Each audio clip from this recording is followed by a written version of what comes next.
Si on veut retenir, retenir nos résidents et accueillir de nouveaux, c'est sûr que côté Internet, c'est un primordial. C'est un accès que tous les résidents veulent.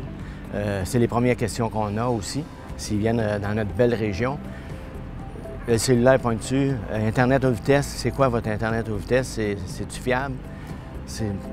On a une difficulté à répondre à ces résidents-là. Puis si on veut les attirer ou les garder, il faut améliorer notre réseau. L'impact, en fait, d'une mauvaise desserte au niveau Internet et cellulaire pour les travailleurs est assez important. On pense rapidement, dans le fond, à nos travailleurs autonomes.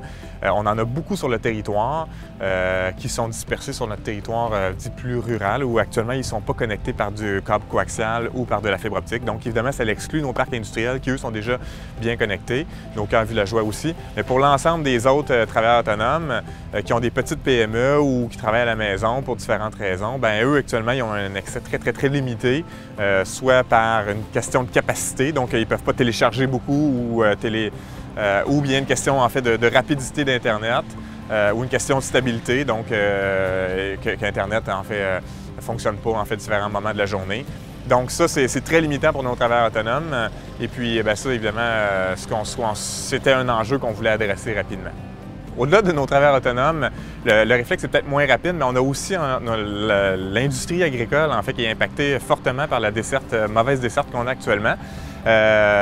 En fait, chez nous, en fait, il y a 500 entreprises agricoles qui sont actuellement mal connectées ou qui ont un Internet qui est pas stable ou tout simplement pas connecté.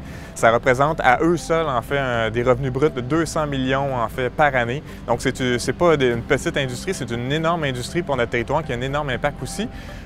Donc, en termes d'automatisation, en fait, des procédés pour l'alimentation, pour même à la limite, en fait, dans les champs, pour l'épandage, en fait, des fertilisants, pour l'épandage, tout ça peut se faire, en fait, peut s'automatiser ou améliorer les performances grâce à une bonne desserte cellulaire ou Internet. Donc ça avait un énorme impact, en fait, qu'on souhaitait pouvoir venir pallier.